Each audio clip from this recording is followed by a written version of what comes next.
পরিচয়ের পর্বে অমুক আমার এই মন্ত্রী, সে হলো এই মন্ত্রী, সে স্বরাষ্ট্রমন্ত্রী, সে পররাষ্ট্রমন্ত্রী, সে অর্থমন্ত্রী। সকল মন্ত্রীদের পরিচয় পর্ব করানোর পর রাশিয়ার প্রেসিডেন্ট বলতেছে, ইনি আবার কে? এই জুব্বাওয়ালা মানুষকে ইনি আবার কোন মন্ত্রী?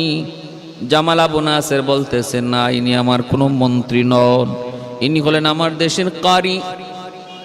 কারি কোন জিনিস? কারি হলো তিনি আমাদেরকে আল্লাহর কালাম তেলাওয়াত করে শোনান। আমাদের যখনই আমরা একটু নাশাত নিতে চাই, মনটারে আনন্দ দিতে চাই, একটু প্রশান্তি দিতে চাই, মনে শান্তি পেতে চাই, তখনই আমরা ওনার জবানে কোরআন তেলাওয়াত শুনি। আমরা আমাদের বিভিন্ন অনুষ্ঠানে ওনাকে ইনভাইট করি। আমাদের অনুষ্ঠানের শুরুতে উনি কোরআন তেলাওয়াত শোনায় আমাদেরকে মুগ্ধ করে দেন, মন ভরায় দেন, অন্তরে প্রশান্তি পায়। এইবার প্রেসিডেন্ট কয়, তাহলে আজকে আমাদের তো একটা অনুষ্ঠান, আমরা অনুষ্ঠান শুরু করি গানের মাধ্যমে, অনুষ্ঠান শুরু করি নাচের মাধ্যমে, এরপরে আমরা নাচ গান চলে আর মদ খাই, এইভাবে আমাদের অনুষ্ঠান চলে। কিন্তু আজ তোমাদের তরিকায়, তোমাদের নিয়মে আমরা অনুষ্ঠানটা পরিচালনা করতে চাই। কারি সাহেব যেহেতু এনেছো, আজকের অনুষ্ঠানটাও তেলাওয়াতের মাধ্যমেই শুরু হোক। গান আর হবে না, নাচ চলবে না, আজকে কোরআন তেলাওয়াত চলবে। কিন্তু মদ খাওয়া বন্ধ হবে না, কোরআন তেলাওয়াত চলবে আর আমরা মদ খাবো। এতে রাজি নি? জামাল আবু নাসির কয়, এটা আল্লাহর কোরআনের সাথে বেয়াদবি। কয়, না, তাহলে তো পারবো না। ভাইরা বন্ধুরা, কারি আব্দুল বাসিত কয়, অসুবিধা নাই, অসুবিধা নাই, তোমরা মদ খাইবা একটু পরে, আমি আগে কোরআন তেলাওয়াত শুরু করব, এরপরে মদ পান কইরো, অসুবিধা নাই। এই বইলাস ওকে করা হইল, ফাইনাল করা হলো। কারি আব্দুল বাসিত তিনি অনুষ্ঠান শুরুর আগে তিনি কোরআন তেলাওয়াত করবেন। ভাইরে, ইতিহাসে স্মরণীয় হয়ে আছে, যখনই তিনি তেলাওয়াত করবেন এর আগে চোখের পানি ছাইরা আল্লাহর কাছে কান্দেন, মালিক আল্লাহ, আমি তোমার কোরআন তেলাওয়াত করব, আমার গলার ভিতরে যত সুর তুমি দিয়েছো সবগুলি সুর উজাড় করে যেন আমি তোমার কালাম তিলাওয়াত করতে পারি। আমার হৃদয়ের ভিতরে যত আবেগ, আল্লাহ পুরাপুরি আবেগটা দিয়ে যেন তোমার কোরআন তেলাওয়াত করতে পারি। তোমার কোরআন তেলাওয়াতের ভিতরে কত মায়া, কত মধু, কত জাদু, আল্লাহ তুমি আজকে প্রমাণ করে দেখায় দাও। আমি আমারটা করমু, বাকি তুমি আল্লাহ তোমারটা করবা। আমার কাম হলো কোরআন তেলাওয়াত করা, বাকি এর ভিতরে আবেগ আর জাদু ঢুকায় দেওয়া সেটা তোমার কাম। আর ওদেরকে ওদের এই মদ খাওয়া থেকে ভুলায় দেওয়া সেটাও তুমি আল্লাহর কাম। সুবহানাল্লাহ। ওয়া হুয়া আলা কুল্লি শাইইন কাদির।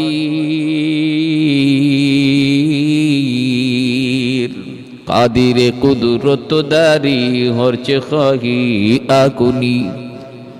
কাদিরে কুদরত দারি হরচে খাহি আকুনি। মুর্দা রাজা হাম তো বখশি জিন্দা রাবে জাকুনি। মুর্দা রাজা হাম তো বখশি জিন্দা রাবে জাকুনি। কাদিরে কুদরত দারি বরকামাল। আন্তা রব্বি আন্তা হাসবি যুল জালাল। আন্তা রব্বি আন্তা হাসবি যুল জালাল। ভাইরা আমার, বন্ধুরা আমার, আল্লাহর কালাম যেই মাত্র ইনি আউযু বিল্লাহি মিনাশ শাইতানির রাজিম বিসমিল্লাহির রহমানির রহিম বইলা যখন কোরআন তিলাওয়াতে টান দিলেন, মুহূর্তের ভিতরে পুরো মজলিস স্তব্ধ হয়ে গেল, নীরব নিস্তব্ধ হয়ে গেল। যারা মদ খাওয়ার জন্য গ্লাসে মদ নিয়েছিল, মদ পান করবে, মদ খাওয়ার কথা ভুলে গেল। কারি আব্দুল বাসিত রাহিমাহুল্লাহ ইনি তো তিলাওয়াত শুরু করে দিলেন। আল্লাহ পাক রব্বুল আলামিন তার ভিতরে যত সুর, যত মধুরতা, যত আবেগ সবগুলি আল্লাহ পাক দিয়ে দিলেন।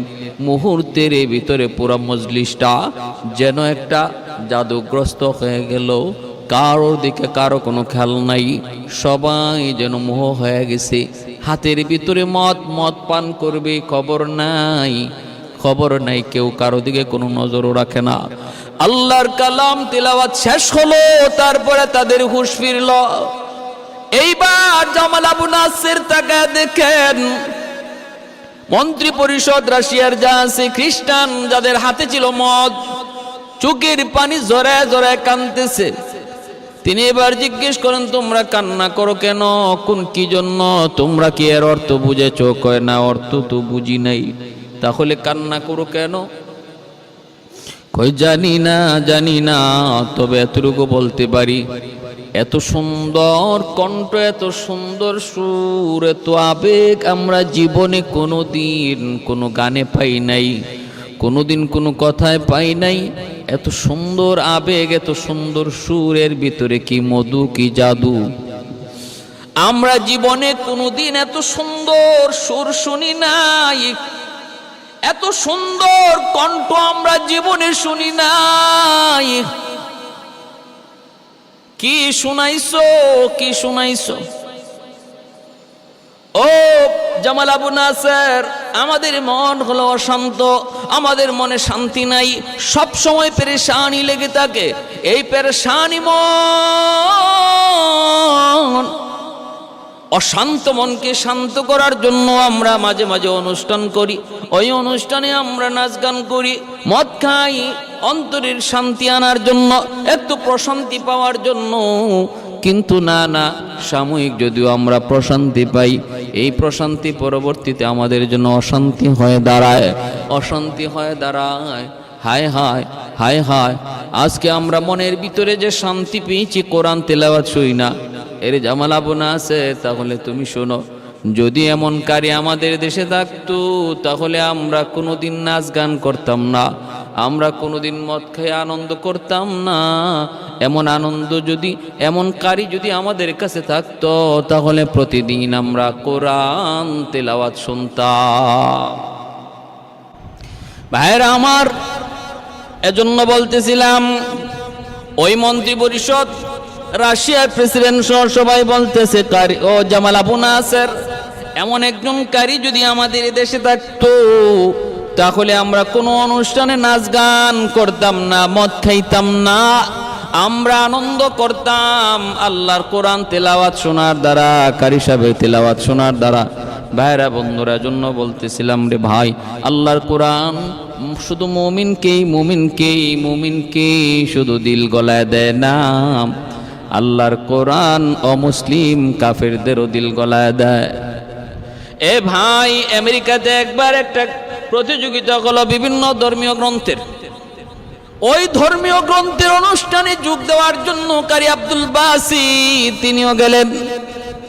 ভাইরে, সেই প্রতিযোগিতায় বিভিন্ন ধর্মের মানুষকে ডাকা হলো, গীতা পাঠ করার জন্য।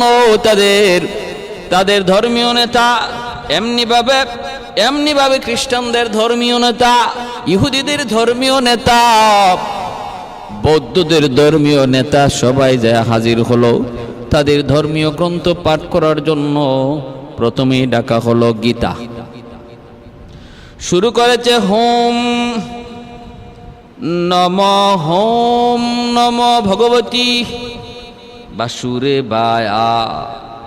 কত ধরনের কথা কয়, সব কথা ঘুরায় ফিরায় যদি ওরা সবগুলি কথা বুঝতো, কারণ ওদের ধর্মীয় গ্রন্থ ওদের পণ্ডিত ছাড়া কেউ বুঝে না।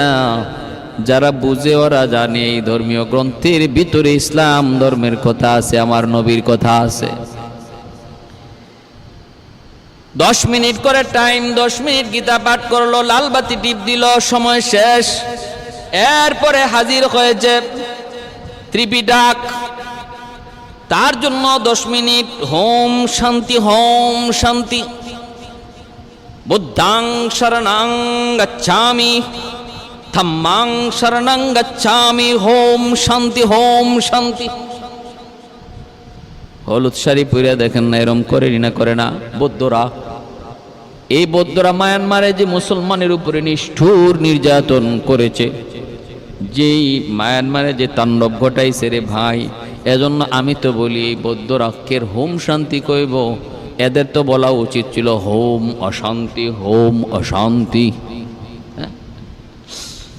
ভাইরা আমার, তারপরে বাইবেল 10 মিনিট, ইঞ্জিল 10 মিনিট, সব 10 মিনিট করে পাঠ করা হলো। সর্বশেষ আব্দুল বাসিত, কারি আব্দুল বাসিত কোরআন তিলাওয়াত করার জন্য উঠলেন। মিনিট হলো 10 মিনিট টাইম। বিচারক লাল বাতি টিপ দিবে 10 মিনিট পর। কারি আব্দুল বাসিত আউযু বিল্লাহ বিসমিল্লাহ বইলা যখন সূরা ফাতিহা টান দিলেন, এক টানি 13 মিনিট চলে গেল, বিচারকের হুঁশ নাই। লাল বাতি টিপ দেবে, এই হুঁশ নাই। এরপরে কারি আব্দুল বাসিত সূরাতুর রহমান তিনি টান দিলেন, তিলাওয়াত শুরু করলেন। আর রহমান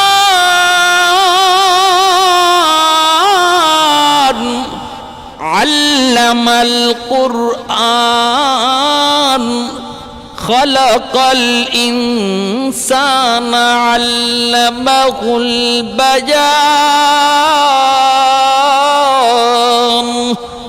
আল্লাহর কোরআন সূরাতুর রহমান, যেই সূরা আল্লাহ কিয়ামতের ময়দানে নিজে তিলাওয়াত করবেন, ওই সূরাতুর রহমান তিলাওয়াত কইরা যখন টান দিলেন, এইদিকে মিনিট পার হয়ে যায় 10 মিনিট, 13 মিনিট, 20 মিনিট, আধা ঘন্টা পার হয়ে যায়। বিচারকের হুঁশ নাই, শ্রোতা মণ্ডলী যারা ছিল তাদের অনেকের হুঁশ নাই।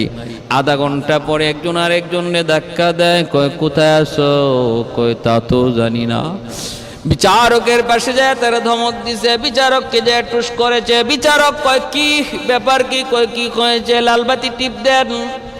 কই কি কও? কিসের লাল বাতি, কিসের নীল বাতি? কয় আরে তুমি তো বিচারক, 10 মিনিট কবে তো পার হয়ে গেল, আধা ঘন্টা চলতেছে, তাড়াতাড়ি লাল বাতি টিপ দাও। এই বইলা তারে লাল বাতি টিপ দেওয়াইছে। ভাইরা বন্ধুরা, কিন্তু ওই বিচারকের বিরুদ্ধে সুইজারল্যান্ডের আদালত, আন্তর্জাতিক আদালতে বিচার মামলা করেছে। 3টা 3 ধর্ম থেকে স্বজনপ্রীতি করেছে। মুসলমানদেরকে আধা ঘন্টা টাইম দিছে, আমাদেরকে মাত্র 10 মিনিট। বিচারক আন্তর্জাতিক আদালতে বিচারকের বিরুদ্ধে মামলা, সুইজারল্যান্ডের আদালতে।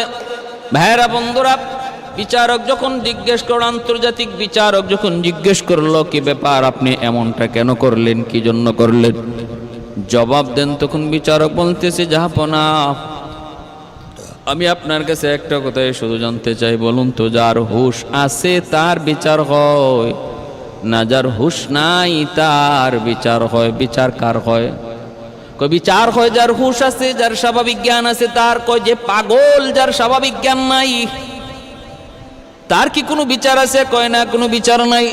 কয় তাহলে শুনুন, গীতা পাঠ করা হয়েছে তখনও আমার হুঁশ আছে, বাইবেল পাঠ করা হয়েছে তখনও আমার হুঁশ আছে, ত্রিপিটক পাঠ করা হয়েছে তখনও আমার হুঁশ আছে, কিন্তু যখনই কোরআন আসলো আর কারি আব্দুল বাসিত সাহেব বিসমিল্লাহ বলে টান দিল, আমার হুঁশ নাই।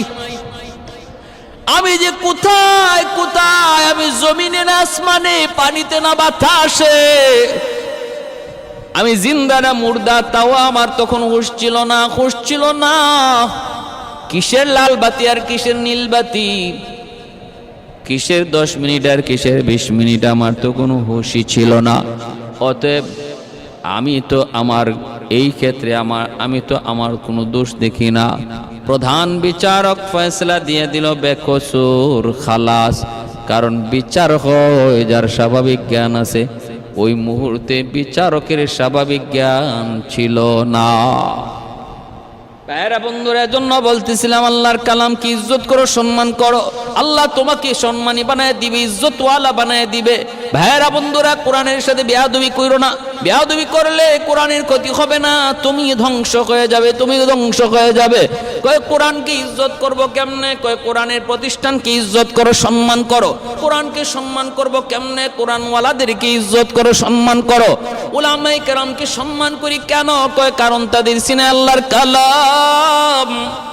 সালেহ আহমদ তাকরিমকে কেন সম্মান করি? কারণ সে বিশ্বের মানচিত্রে বাংলাদেশের সুনাম বয়ে এনেছে কোরআনের দ্বারা, কোরআন তিলাওয়াতের দ্বারা, কোরআনের হিফজের প্রতিযোগিতার দ্বারা বিশ্বে 3 নাম্বার হয়ে সে প্রমাণ করেছে। বাংলাদেশে আন্তর্জাতিক মানের কোরআনের হাফেজ রয়েছে। বাংলাদেশে কোরআন তিলাওয়াতের বিচরণের, কোরআন তিলাওয়াতের একটা আবাদ ভূমি। বাংলার জমিনে অসংখ্য অগণিত প্রতিভাবান হাফেজে কোরআন, আলেমে দিন, ওস্তাদগণ রয়েছে যারা কোরআনের ধারক বাহক। ভাইরা বন্ধুরা, এজন্য মনে রাখবা, বাংলার মানুষ আল্লাহর কালামকে যতটা সম্মান করে, যতটা ইজ্জত করে, যতটা তাজিম করে, এতটা তাজিম বিশ্বের অন্য কোনো দেশে এতটা করে না।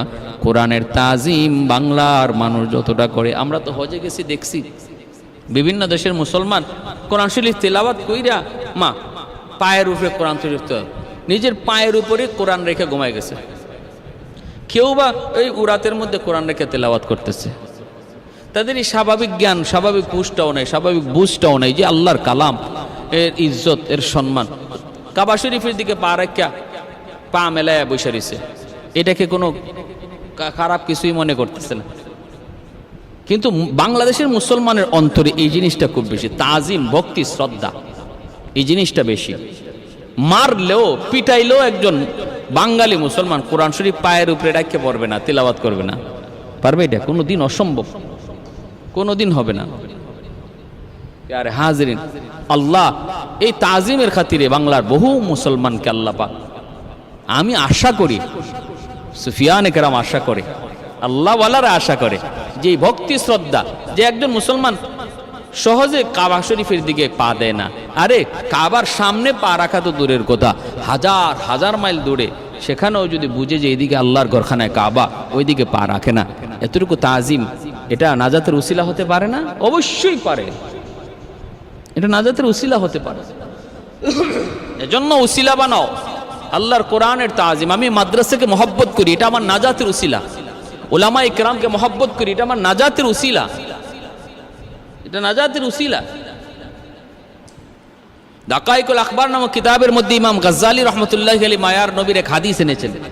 হাদিস শরীফে বলা হয়, হাসরের মাঠে একজন মানুষকে আল্লাহ জিজ্ঞেস করবেন, তোমার ফয়সালা তো জাহান্নামে, কিন্তু বলো তো দেখি দুনিয়াতে কোনো আলেমের, হক্কানি আলেমের সাথে তোমার মহব্বত ছিল কিনা?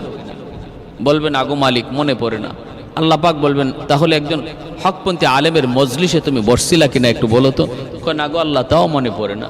এবার আল্লাহ বলবেন, ঠিক আছে, তাহলে কোনো আলেমের সাথে এক দস্তরখানায় খানা খাইছো নি, একটু বলো তো? কয় না গো আল্লাহ, তাও মনে পড়ে না। এবার আল্লাহ বলবেন, আচ্ছা তোমার কোনো সন্তানের নাম, কোনো আলেমের নাম রাখছো কিনা একটু বলো? কয় না আল্লাহ, তাও রাখি নাই। এবার আল্লাহ পাক বলবেন, ফেরেশতারা ওরে জিগাও, একটু জিগাও, দুনিয়াতে এমন কোন মানুষের সাথে তার সম্পর্ক ছিল কিনা যেই মানুষটা আলেমদেরকে মহব্বত করত, হাফেজ কোরআনকে ভালোবাসত? তখন কইব, আল্লাহ মনে পড়েছে, দুনিয়াতে আমার এক বন্ধু ছিল, আমার ওই বন্ধু হাফেজ কোরআনকে ভালোবাসত, উলামায়ে কেরামকে শ্রদ্ধা করত, মাদ্রাসাকে ভালোবাসত, মসজিদকে ভালোবাসত। আল্লাহ পাক রব্বুল আলামিন তখন বলবেন, ফেরেশতারা আমার বান্দারে ফিরে আনো। দুনিয়াতে এসে আমার কোরআনওয়ালাদের সাথে মহব্বত সরাসরি না রাখলেও ঘোরায় রাখছে, তার বন্ধু আলেমদেরকে মহব্বত করত, আর তার সাথে সে বন্ধুত্ব রাখত। আমি আল্লাহ এতটুকু উসিলাকে তালাশ করে, এতটুকু উসিলাকে জরিয়া করে আজ হাসরের ময়দানে তার নাজাতের ফয়সালা দিয়া দিলাম।